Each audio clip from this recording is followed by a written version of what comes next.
Assalamualaikum warahmatullahi wabarakatuh. Waalaikumsalam warahmatullahi wabarakatuh. Bismillahirrahmanirrahim. Alhamdulillahi rabbil alamin. Wassalatu wassalamu ala ashrafil anbiya'i wal mursalin, Sayyidina wa maulana Muhammadin wa ala alihi wa ashabihil mujahidin at-tahirin, amma ba'du. Saudara-saudara kaum muslimin rahimakumullah. Pada pertemuan kali ini kita akan membicarakan riwayat Nabi Adam alaihi salam. Nabi Adam diciptakan oleh Allah dari tanah dan merupakan manusia pertama serta bapa dari seluruh umat manusia. Pada saat Allah hendak menciptakan Nabi Adam, Allah berkata kepada malaikat, "Inni ja'ilun fil ardi khalifah." Aku akan menjadikan seorang khalifah di permukaan bumi. Malaikat dengan nada sedikit protes berkata, "Ataj'alu fiha may yufsidu fiha wa yasfiku ad-dima wa nahnu nusabbihu bihamdik wa nuqaddisu lak." Tuhan, apa perlunya engkau ciptakan seorang khalifah di permukaan bumi? Kelak kalau mereka berkembang biak, kerjanya hanya akan melakukan kerusakan, menumpahkan darah, saling bermusuhan satu sama lain. Sedangkan kami, kata malaikat, sudah cukup bertasbih memuji kebesaranmu. Allah kemudian menjawab, "Inni a'lamu ma la ta'lamun." Aku lebih tahu tentang apa yang kalian semua tidak mengetahuinya. Setelah diciptakan Nabi Adam daripada tanah, ditiupkan roh, maka Allah kemudian mengajarkan kepada Nabi Adam berbagai macam ilmu pengetahuan. Wa 'allama Adam al-asma'a kullaha. Kemudian Allah mengajarkan Nabi Adam nama-nama segala sesuatu. Nama merupakan simbol daripada ilmu pengetahuan. Nabi Adam akan dijadikan khalifah di permukaan bumi. Maka dibekali oleh Allah subhanahu wa ta'ala al-asma'a kullaha, nama-nama segala sesuatu. Yang dimaksud di sini ialah al-ulumal katsirah, ilmu pengetahuan yang banyak. Malaikat pada mulanya protes. Kami kan sudah cukup bertasbih Tuhan. Kami kan sudah cukup memujimu. Untuk apa lagi membuat manusia sebagai khalifah di permukaan bumi? Seolah-olah malaikat tidak setuju. Allah yang maha tahu rahasia segala sesuatu memberikan vonis, aku lebih tahu tentang apa yang kalian semua tidak tahu. Oleh karena Nabi Adam dipersiapkan untuk menjadi seorang khalifah di permukaan bumi, maka dibekali oleh Allah dengan ilmu pengetahuan. Begitu Nabi Adam dan begitu kita. Karena bukan cuma Nabi Adam, kita pun oleh Allah dijadikan sebagai khalifah-khalifah di permukaan bumi ini. Yang nilai kekhalifahan kita bergantung kepada kondisi kita masing-masing. Ada orang yang menjadi khalifah level internasional, menjadi pemimpin dunia Islam. Ada orang menjadi khalifah level nasional saja. Ada khalifah tingkat kota saja, ada khalifah tingkat kecamatan, ada khalifah tingkat RW, RT, sekurang-kurangnya khalifah untuk tingkat rumah tangga masing-masing. Nah, tanpa membekali diri dengan ilmu pengetahuan, jangan berharap kita akan bisa melaksanakan tugas sebagai khalifah di permukaan bumi ini. Apapun saja, Nabi mengajarkan, man aradad dunya fa'alaihi bil ilmi, wa man aradal akhirata fa'alaihi bil ilmi, wa man aradahuma fa'alaihi bil ilmi. Siapa yang menginginkan dunia harus dengan ilmu. Yang menginginkan akhirat juga harus dengan ilmu. Yang menginginkan dunia akhirat juga harus dengan ilmunya.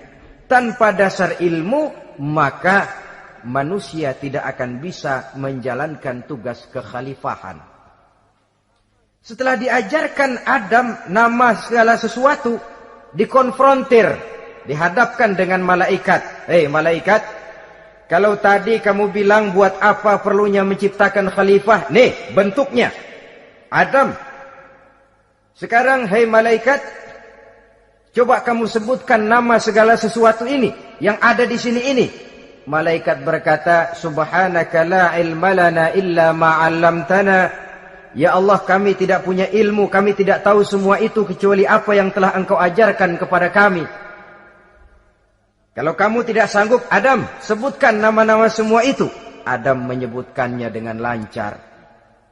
Ketika itulah Allah memerintahkan malaikat untuk sujud kepada Nabi Adam alaihi salam. Sujud di sini bukan sujudul ibadah, sebab sujud ibadah kepada yang selain Allah haram.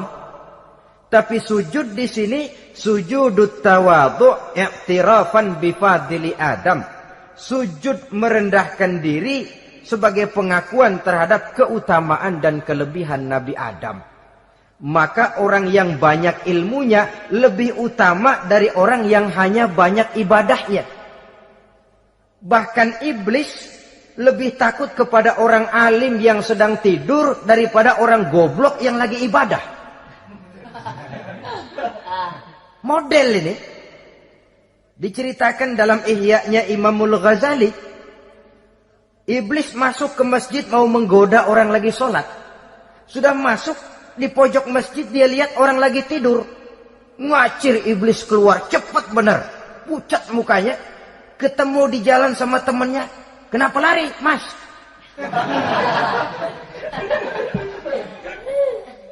Kata temannya, saya mau goda orang sholat.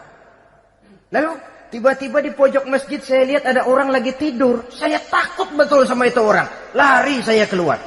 Loh, sama yang sembahyang sampean nggak takut, kok sama yang tidur takut bagaimana? Yang tidur itu orang alim. Yang lagi sembahyang itu orang goblok. Oh, godain orang goblok, saya colek juga dia lupa sembahyang. Tapi orang alim ini saya takut betul. Lah kalau diukur dengan malaikat waktu itu Nabi Adam, ibadahnya lebih banyak malaikat, jelas. Sudah bertasbih, sudah bertahmid malaikat. Nabi Adam baru diciptakan. Tapi kenapa Allah perintah malaikat sujud kepada Adam? I'tirafan bifadili Adam. Keutamaan Nabi Adam. Pantas untuk diserahi tugas sebagai khalifah mengatur kehidupan di muka bumi. Kalau malaikat yang jadi khalifah di dunia ini, nggak rame dunia. Coba malaikat, material, harta nggak perlu, seksual nggak perlu. Dunia ini hambar. Justru dunia ini menjadi ramai setelah manusia diberikan fungsi sebagai malaikat, sebagai khalifah oleh Allah Subhanahu wa taala. Saudara-saudara kaum muslimin rahimakumullah, setelah nyata kelebihan Nabi Adam, maka Allah perintahkan Nabi Adam tinggal di surga dengan segala kenikmatan yang ada di dalamnya. Tapi lantaran sendirian, kesepian Nabi Adam ini. Allah Maha Tahu, maka diciptakannya pasangannya, yaitu Siti Hawa dari tulang rusuk yang sebelah kiri. Sehingga Nabi pernah pesan begini, Istausu bin nisa fa innahunna khuliqna min dhil'in. Hati-hati kamu ngadepi perempuan. Yang tolong dengar nih yang laki-laki, yang perempuan belaga budak aja dulu lah. Hati-hati kamu ngadepi perempuan. Fa innahunna khuliqna min dhil'in, karena perempuan diciptakan dari tulang rusuk sebelah kiri. Apa watak tulang rusuk? Tulang rusuk itu kan bengkok. Perempuan tuh begitu. Didiemin aja, bengkok terus. Dikerasin, patah.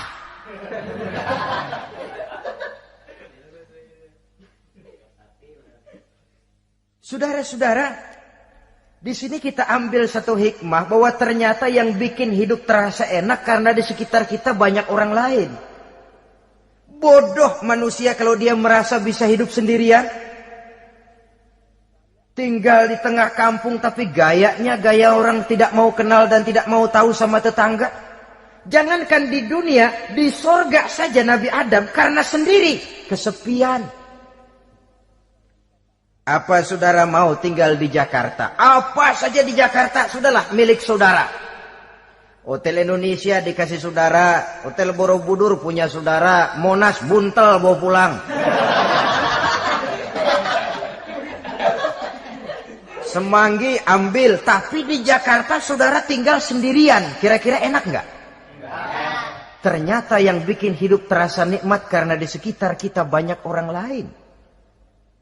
Begitulah Allah ciptakan Siti Hawa. Setelah diciptakan Siti Hawa, natur manusiawi. Nabi Adam mau main pegang aja.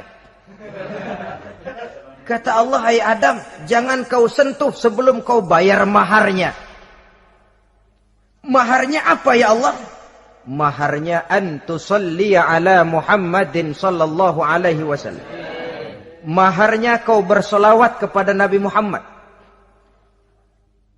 Manusianya belum lagi diciptakan tapi namanya sudah ada. Nurnya sudah ada. Bahkan dijadikan mas kawin antara Adam dengan Hawa. Karena itu dalam Islam sebenarnya urusan kawin itu bukan yang sulit. Maka jangan dipersulit. Tapi juga jangan digampang-gampangin.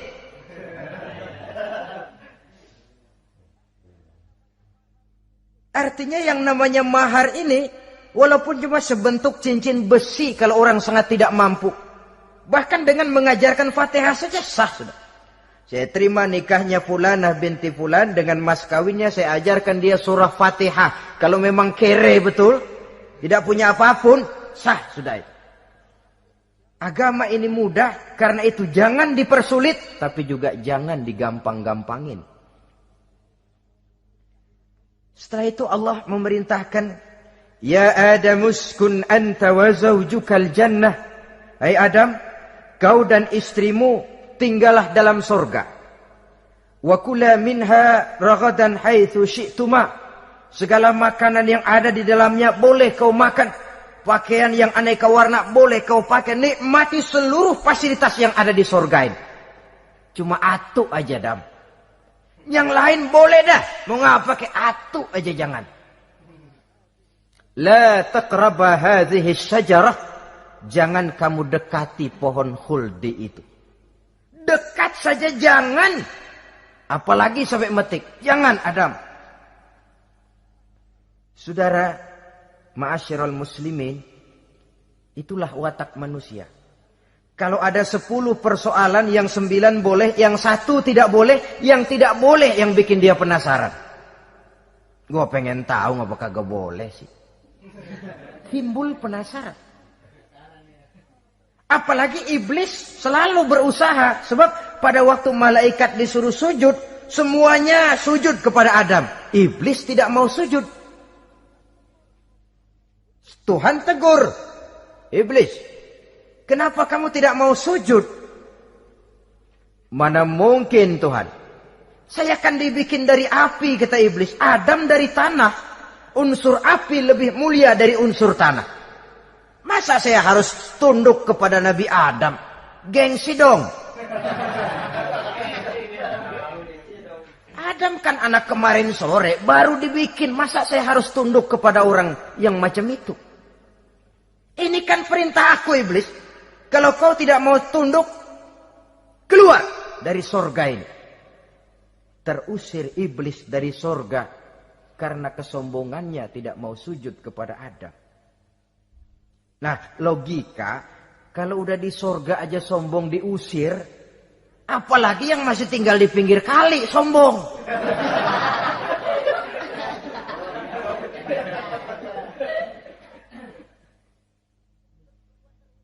Tapi Sejak peristiwa terusirnya itu, iblis bikin proklamasi.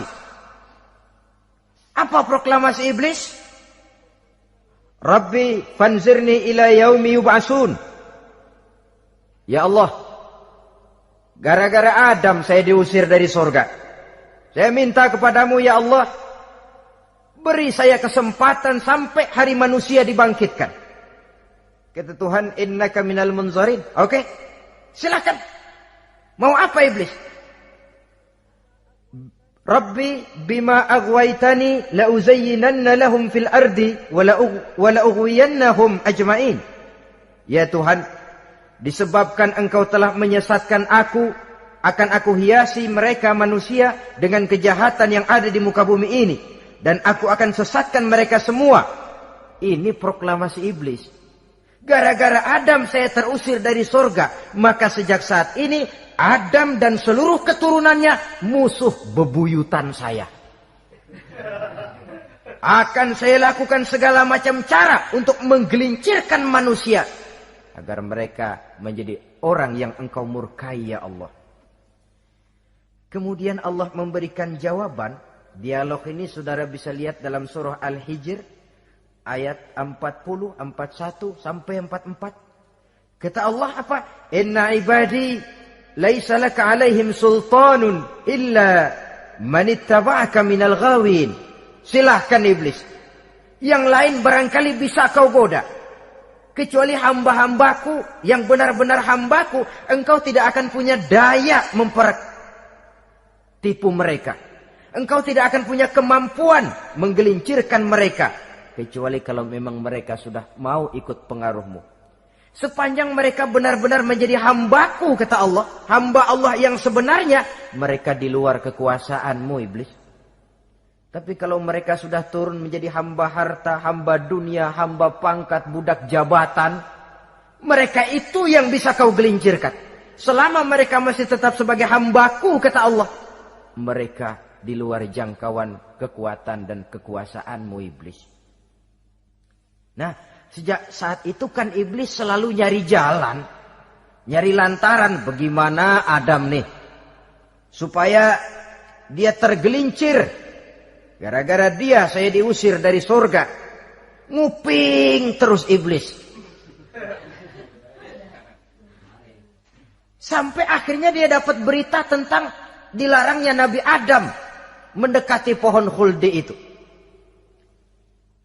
Satu hari dengan muka sedih, ya iblis itu the best actor. Aktor ulung dia. Dengan roman muka sedih, dia datang kepada Nabi Adam dan Siti Hawa. Kata Nabi Adam, iblis, ente kok tampangnya demek amat sih?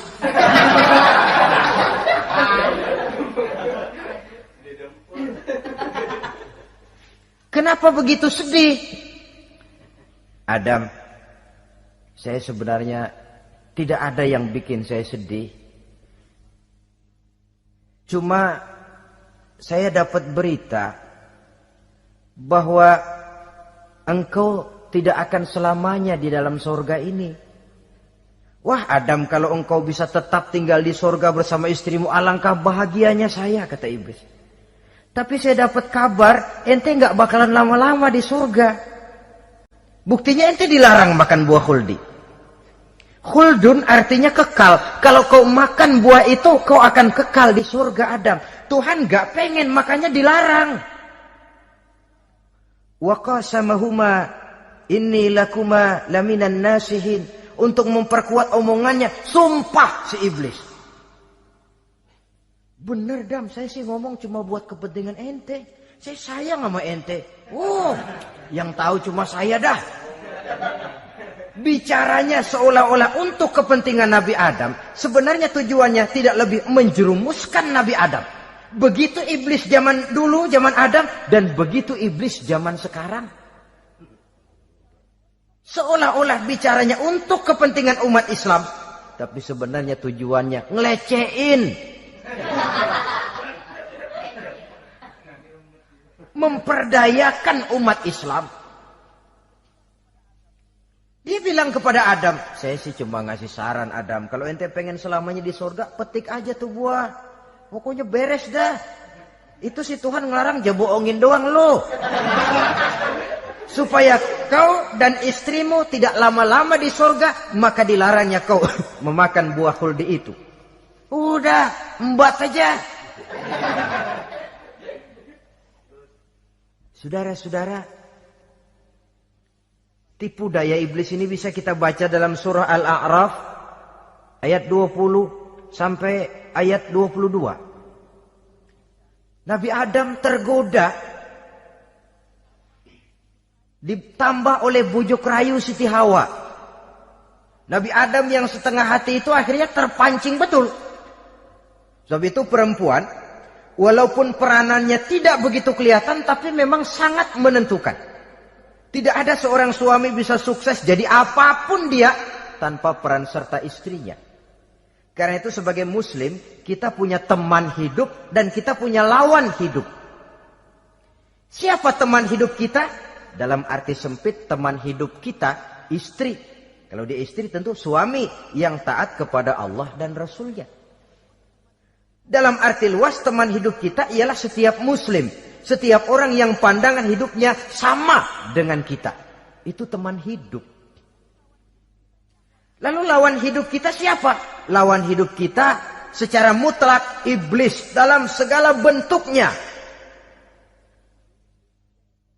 Iblis yang berbentuk halus, ini ngusirnya rada lebih gampang. Konon ya, iblis setan itu kalau dengar orang azan kan lari.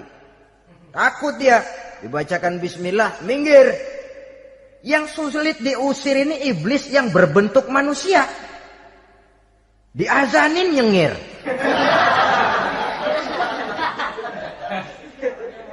Gawat ini. Saudara-saudara, ini musuh dalam artian mutlak. Sedangkan musuh dalam artian ideologis, setiap orang yang pandangan hidupnya tidak sama dengan kita. Bahasa langsungnya, setiap orang di luar Islam secara ideologis, ya. Adapun secara manusiawi, kita tetap toleransi, saling menghormati, setuju dalam perbedaan pendapat, kembali kepada prinsip lakum dinukum. Kewajiban saling menghormati sesama manusia, tapi secara ideologis tidak ada kompromi. Begitulah Nabi Adam tergoda. Dan begitulah iblis selalu menggoda keturunan-keturunan Nabi Adam. Sampai kepada kita sekarang ini. Tiap kali kita hendak melakukan berbagai kebaikan, iblis ini mulai bisik, kasa, kusuk, kesek. Saudara tadi dari rumah mau berangkat niat dengerin ceramah macam ini. Apa dikira iblis enggak? Wah, gatal iblis. Kata iblis, alah jangan bertingkah lah dengerin ceramah. Ceramah mah urusan 70 ke atas. Ente masih muda. Berjuang kita. Jihad, bismillah. Tidak, saya mau dengar ceramah. Berangkat kita ke tempat ini. Sampai di sini apa dikira iblis diam? Enggak. Dia bisikin lagi. Iya, lo hadir ke sono dah. Cuma nyampe sono lo ngomong aja ngomong dah. Ustadz mah jangan didengerin, ngomong aja udah. Perang lagi jihad, saya nggak mau ngomong, mau dengerin betul-betul. Kata iblis, iya lo dengerin dah, jangan ngomong, cuman pules.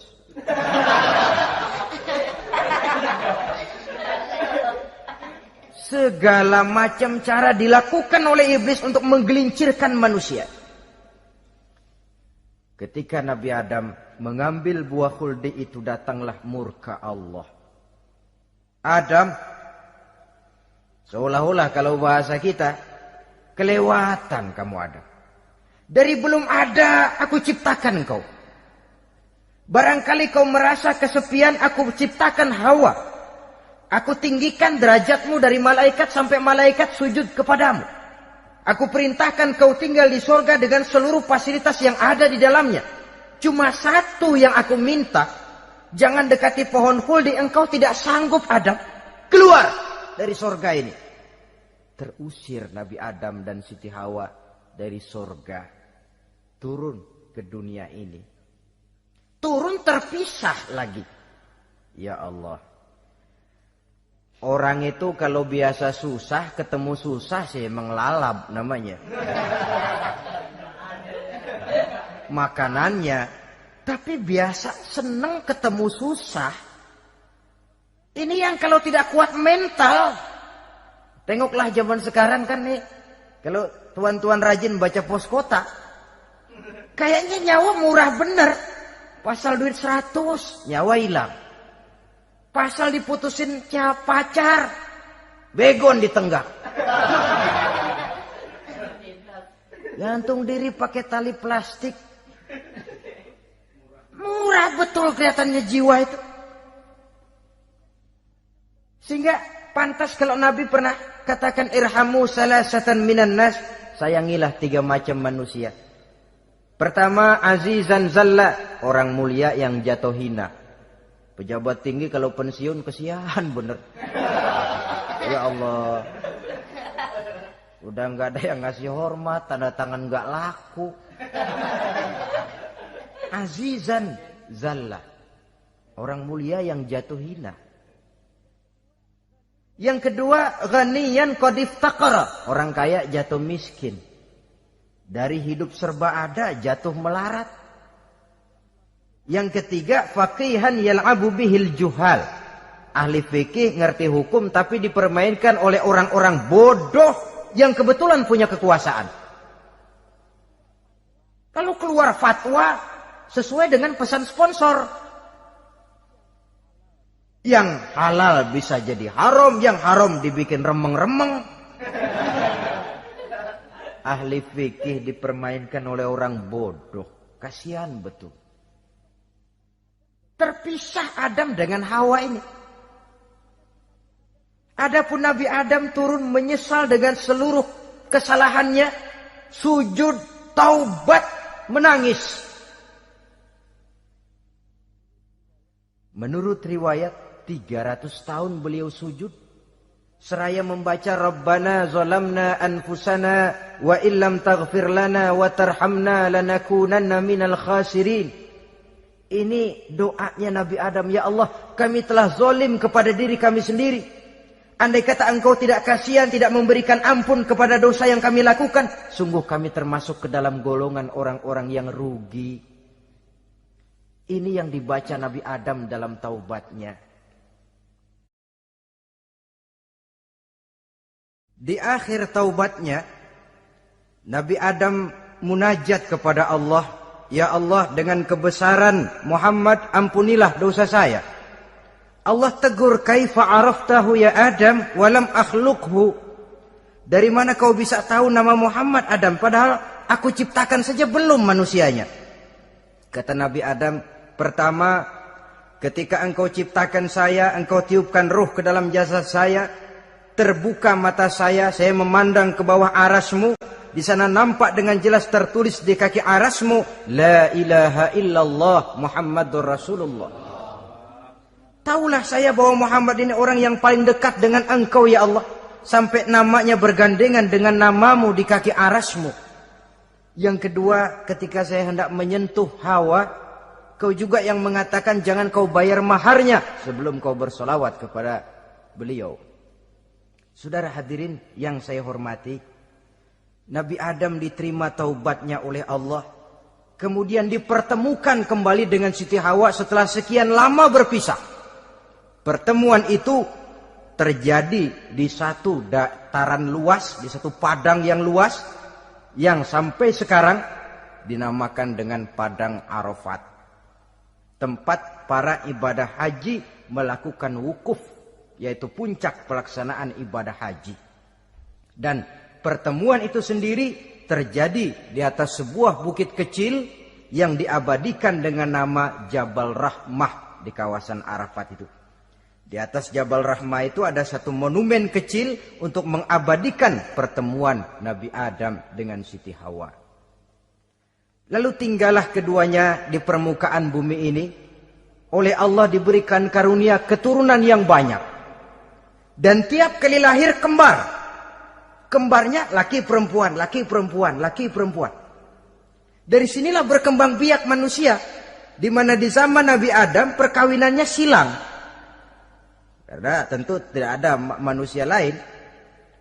Perkawinan silang itu artinya, kalau si A dan B, A ini laki, B perempuan, kemudian lahir kembar kedua antara C dengan D, maka begitulah yang A dikawinkan dengan D, yang C dikawinkan dengan B. Perkawinan silang. Tidak boleh perkawinan yang kembar sama di waktu dilahirkan. Nah, di antara putra-putra Nabi Adam yang kemudian juga membuat sejarah, yaitu Habil dan Qabil. Habil, saudara kembarnya namanya Labuda, perempuan. Qabil, saudara perempuannya Iklimah. Menurut hukum perkawinan waktu itu harus silang. Habil harus kawin dengan Iklimah dan Qabil harus kawin dengan Labuda. Tapi Qabil protes. Dia kepengen kawin dengan saudara kembarnya sendiri. Dalam arti yang sama-sama dilahirkan dengan dia, yaitu Iklimah. Kenapa? Karena kebetulan rupa Iklimah ini lebih cantik daripada Labuda. Protes kepada ayahandanya Nabi Adam. Abah, saya tidak terima, saya harus kawin dengan Iklimah. Tidak Qabil, kamu harus kawin dengan Labuda. Enggak mau. Kenapa dengan Labuda? Kurang kece.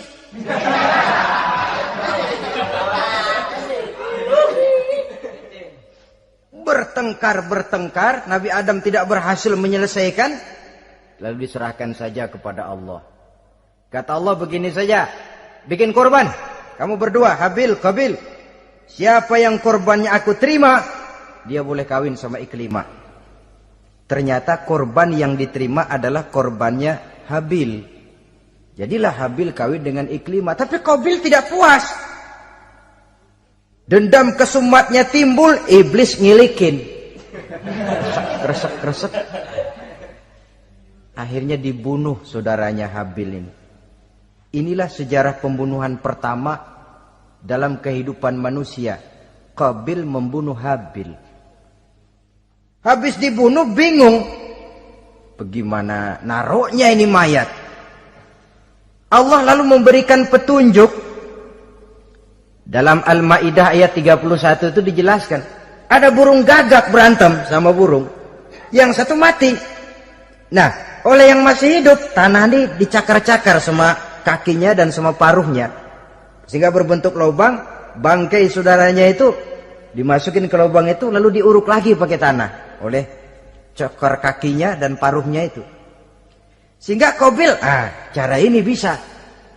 Itulah sejarah penguburan pertama dalam perkembangan manusia. Oleh karena itu, Nabi memberikan penjelasan, man sanna sunnatan hasanatan falahu ajruha wa ajru man amila biha wa fi riwayatin wa ajru man tabi'aha. Siapa orang yang melakukan satu kebajikan, dia akan mendapat pahala dan pahala dari orang-orang yang mengikuti kebaikannya. Misalnya saudara membentuk pengajian. Ramai pengajian saudara. 1000 orang yang datang ngaji, 1000 orang saudara dapat pahala. Sponsor kebaikan. Sebaliknya, wa man sanna sunnatan sayyi'atan falahu ismuha wa ismu man amila biha, ay wa ismu man tabi'aha. Siapa yang memulai suatu kejahatan, dia akan mendapat dosa dan dosa dari orang-orang yang melakukan atau mengikuti kejahatannya. Umpamanya, saudara mengadakan pesta. Lalu dalam pesta itu terjadi segala macam maksiat. Maka seluruh maksiat yang terjadi malam itu di tempat itu, saudara ikut dapat dosanya. Kenapa? Sponsor. Tiap kali ada pembunuhan, Qabil dapat andil dosa. Kenapa? Sponsor. Tapi kalau 2 orang muslim, ini masalahnya Habil nggak ngelawan kan, dibunuh. Tapi kalau 2 orang muslim berkelahi, kata Nabi apa? Apabila 2 orang muslim saling berbunuh-bunuhan, maka al-qatil wal maqtul finnar, baik yang membunuh ataupun yang dibunuh dua-duanya neraka. Sahabat heran, ya Rasul, kalau yang ngebunuh masuk neraka pantas, tapi ini yang dibunuh kenapa neraka juga? Soalnya sama-sama niat, cuman keduluan aja. Itu kan masalahnya. Andai kata dia nggak terbunuh, dia yang akan membunuh. Niat itu sudah ada. Nah, kalau Habil ini dia tidak punya niat membunuh, dia memang dibunuh oleh Qabil. Saudara-saudara kaum muslimin rahimakumullah. Lalu dari situlah berkembang biak keturunan Nabi Adam alaihi salam. Sehingga dengan demikian bisa kita katakan sebagai satu konklusi, pertama, bahwa manusia adalah makhluk Allah yang menempati kedudukan tertinggi dan berasal dari Nabi Adam sebagai manusia pertama. Dengan malaikat sekalipun manusia sebenarnya lebih tinggi. Kapan? Kalau dia tetap benar-benar sebagai hamba Allah yang membekali diri dengan ilmu pengetahuan. Laqad khalaqnal insana fi ahsani takwim. Kami ciptakan manusia dalam bentuk yang paling baik. Dan ketinggian manusia itu tidak ditentukan oleh bahan-bahan dari mana manusia diciptakan, tapi ditentukan oleh adanya roh yang ditiupkan ke dalam jasadnya dan kemampuan yang ditimbulkan oleh nilai-nilai rohaniah tadi. Kalau secara biologis kita ini semua bahannya sama. Dari saripati mak tanah yang menghasilkan buah yang dimakan oleh mak bapak kita, membentuk hormon, menghasilkan sperma, terjadi kerjasama yang baik antara ibu dan bapak, sehingga kemudian melahirkan kita ke alam dunia ini. Secara biologis bahan kita sama, dan tidak itu yang menentukan ketinggian manusia. Walaupun keturunan juga mempengaruhi, sebab sekarang ada istilah ramai orang bicara bayi tabung. Dan majelis ulama sudah memberikan fatwa kalau spermanya itu berasal dari sang bapak, tidak jadi masalah. Tapi kalau dari orang lain, haram. Yang lebih celaka lagi di negara maju, tidak lewat proses alam rahim. Jadi dalam satu tabung yang diberikan suhu yang mirip dalam kandungan, di situ dipertemukan antara sperma, air mani laki-laki, dengan ovum, air mani perempuan. Diberikan suhu yang mirip dalam kandungan, dan itu diharapkan bisa menghasilkan manusia lewat tabung kaca itu. Saya tidak sanggup bayangkan kalau sekarang orang tanya asal-usul kita, kan kita masih enak jawab. Kamu anak siapa? Oh, bapak saya Fulan, ibu saya Fulana. Oh, kenal saya.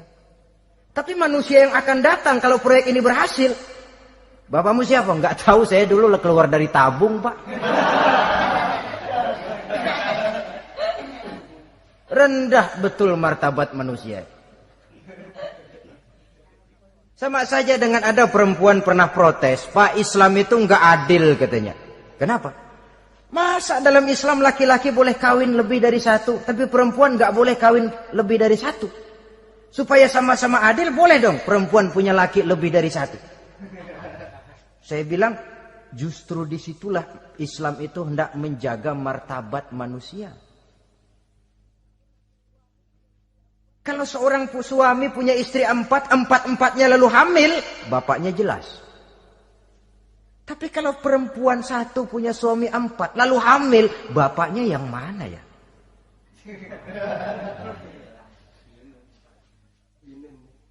Rendah martabat manusia. Ketika si bayi lahir, ibunya lihat, ini jidatnya kayak si A ini. Sudah, ini anakmu saja nih, jidatnya jidat kamu. Kata, antar dulu jidat saya, tapi kuping B ini nggak mau saya. Terkatung-katung si anak tanpa tahu kemana dia mesti manggil bapak. Ibu daftarin anak ke sekolah, Pak Guru tanya lagi, ini bin siapa, Bu? Bingung lah, udah tulis, Bu, bin rame-rame.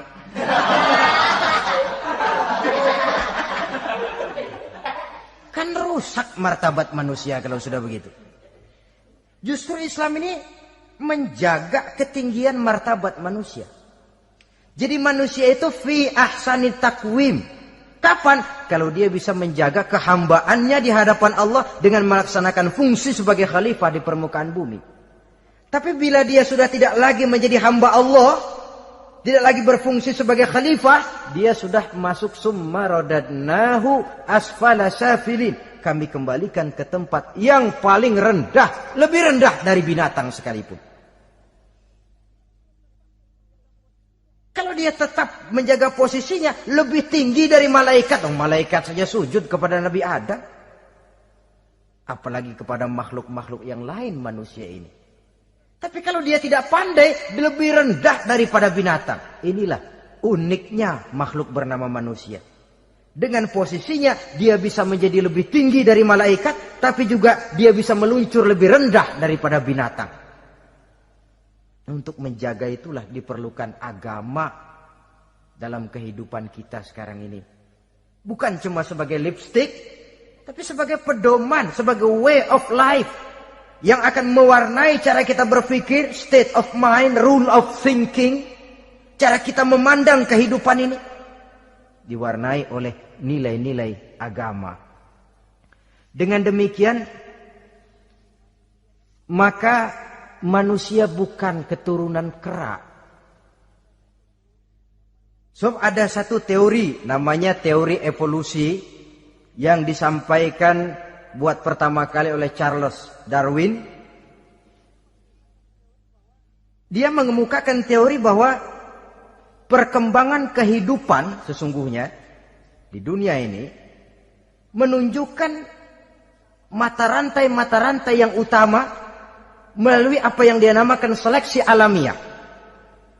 Mula-mula dari ikan melalui seleksi ke amfibi, dari amfibi ke reptil, dari reptil ke mamalia, dari mamalia ke mamalia kecil, dari mamalia kecil ke primat, dari primat ke monyet, dari monyet menjadi Homo erectus.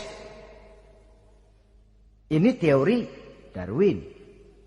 Tapi dia tidak jelas-jelas mengatakan bahwa manusia keturunan monyet, hanya seketurunan.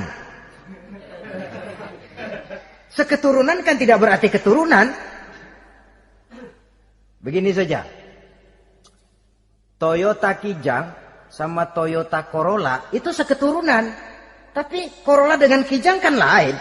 Cuma seketurunan. Dalam arti sumbernya sama. Makhluk yang tidak tahan seleksi alam, oleh udara yang sangat dingin, perkembangan cuaca yang sangat panas, gempa bumi dan sebagainya, seleksi alam dia namakan, hilang, musnah dari peredaran. Seperti ada binatang raksasa itu dinosaurus, sekarang kan cuma tinggal dongeng saja, tinggal nama atau kerangka. Itu oleh seleksi alam dia nggak lulus, hilang. Yang bertahan, yang lulus seleksi alam. Manusia walaupun kecil yang lulus seleksi alam ini. Biar dihantam gempa bumi, angin topan, tetap aja ngejedok.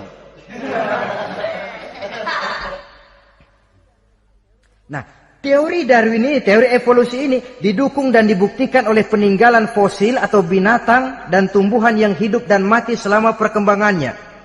Dari bentuk organik pertama hingga pendahulu terdekat daripada manusia. Tapi ada satu kelemahan dari pokok daripada teori evolusi ini. Pertama, garis perkembangan dari Homo erectus, yakni manusia jalan tegak, semacam gorilawi itu, sampai kepada manusia mutaakhir masih belum menentu. Artinya, okelah, kalau manusia seketurunan dengan kera, batas antara manusia yang wujud sekarang dengan manusia purba itu apa? Yang menjadi penghubung. Monyet tidak mungkin. Ini dianggap mata rantai yang hilang, missing link namanya dalam istilah ilmiahnya. Dan ini masih dicari sampai sekarang. Kalau pendahulu terdekat manusia mutaakhir ini manusia purba, katakan Homo erectus, manusia jalan tegak. Lalu generasi sudah itu sebelum berbentuk manusia apa? Ternyata sampai sekarang masih ada missing link, mata rantai yang hilang. Lalu yang kedua, teori evolusi berhenti kepada manusia mutaakhir. Kalau memang kita manusia sekarang ini hasil evolusi, tentu kita akan terus berevolusi lagi.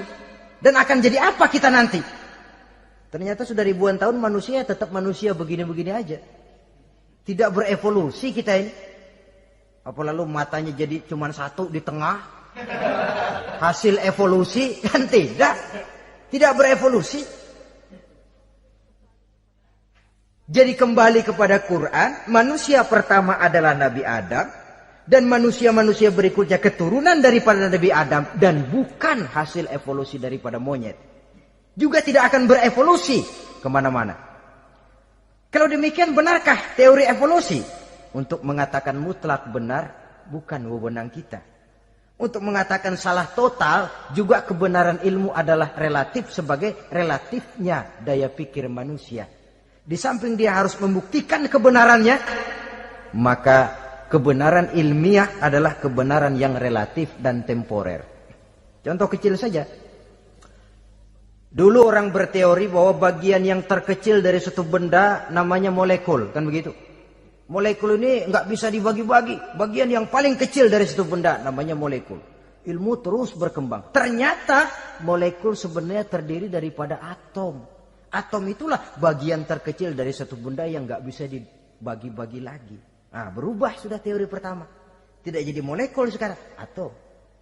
Belakangan rupanya atom masih tersusun dari partikel-partikel.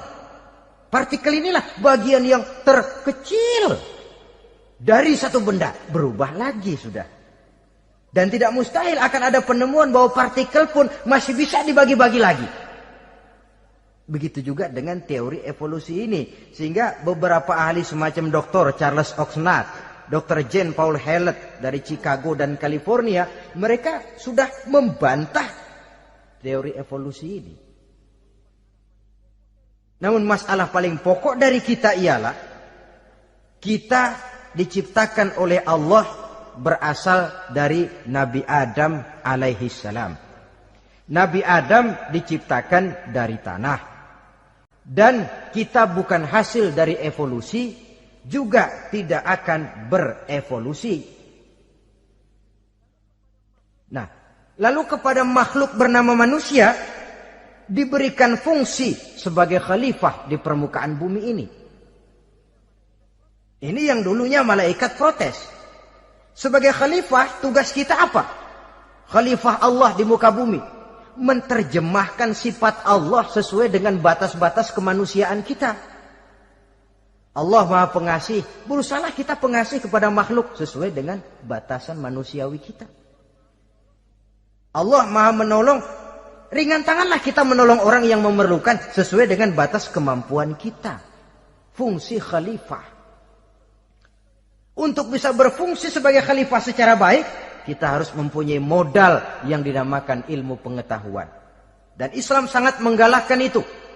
Jauh dulu 14 abad yang lalu, dari desa kecil yang bernama Mekah yang peta belum muat, orang di dunia belum kenal, sudah keluar seruan utlubil ilma walau bisin, tuntutlah ilmu walaupun di negeri Cina.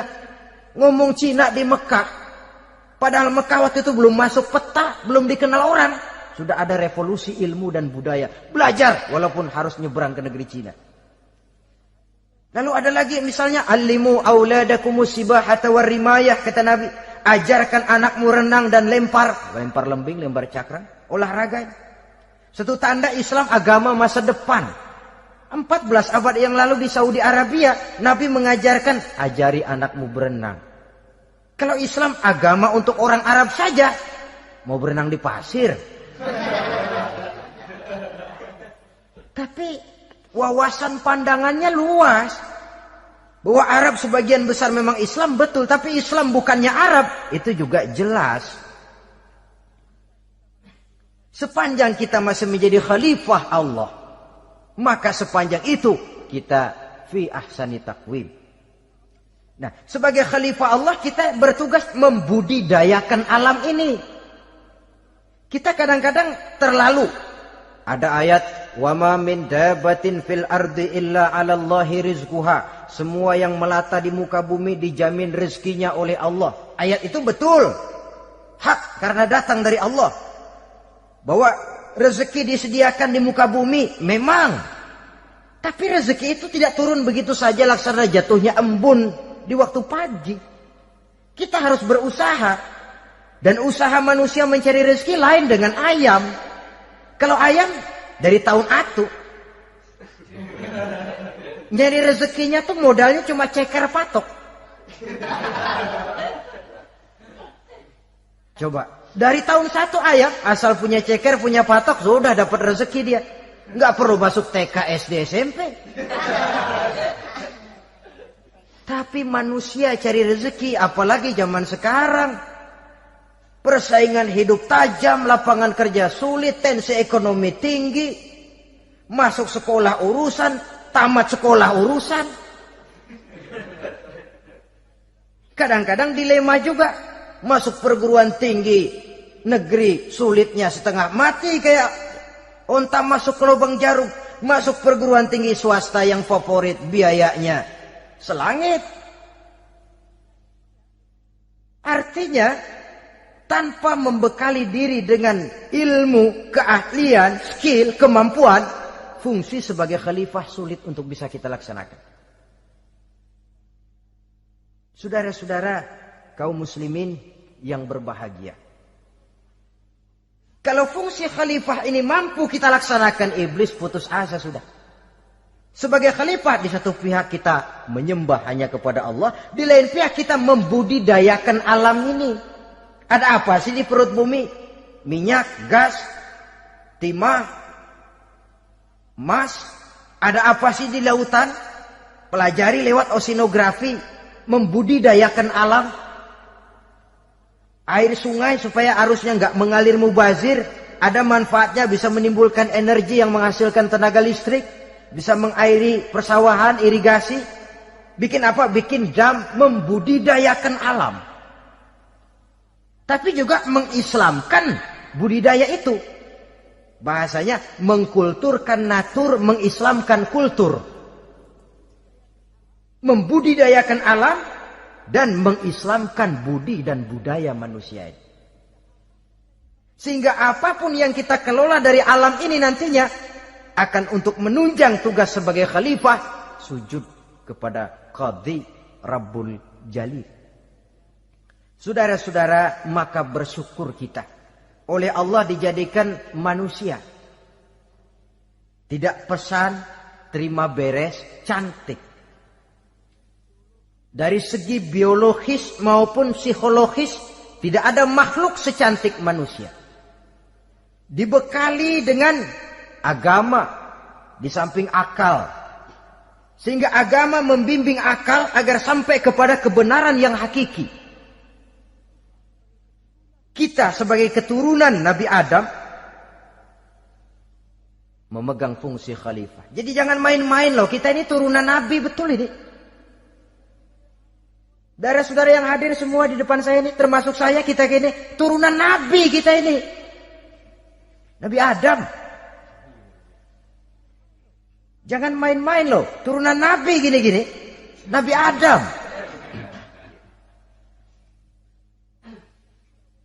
Sayang kalau posisi yang tinggi kita tidak melaksanakan fungsi yang tinggi. Sayang betul. Sebab itu manusia harus adil kepada dirinya, dalam arti menjaga diri dari sesuatu yang bisa menghancurkan ketinggiannya dalam pandangan Allah. Jadi kalau kita sudah lemparkan diri ke meja judi, hanyutkan diri ke tempat mabuk, hancurkan diri di tempat maksiat, itu sudah tidak adil kepada diri sendiri. Tidak bisa menjaga ketinggian yang diberikan Allah kepada kita. Dikasih baju bersih, dicemplungin di comberan, diinjek-injek lagi. Kita ini diciptakan fi ahsani taqwim. Masa mau turun berbuat seperti binatang, itu makhluk rendah? Masa mau mengikuti tipu dayanya iblis, yang dia sudah proklamasikan bahwa itu musuh bebuyutan kita? Innahu lakum aduwwum mubin. Setan musuhmu yang jelas dalam segala bentuknya. Saudara-saudara, nah, untuk berfungsi sebagai khalifah ini sekali lagi, bekali diri dengan ilmu pengetahuan. Dan ilmu itu di zaman kita sekarang tentu kalau Nabi Adam diajari langsung oleh Allah, wa 'allama Adam al-asma'a kullaha. Lah kalau kita mau nunggu Tuhan ngajarin, geblek terus. Ya tidak mustahil Allah memberikan ilmu yang disebut ilmu laduni ya. Transfer. Langsung Allah memberikan kepada seorang hamba, membukakan pintu hatinya. Tapi bukan potongan kayak kita yang dapat ilmu laduni macam begitu. Satu contoh, menurut ceritanya, Hadratus Syekh Kiai Hasyim Asy'ari itu kan ngaji beliau kepada Kiai Khalil Bangkalan, Madura. Kiai Khalil ini wali.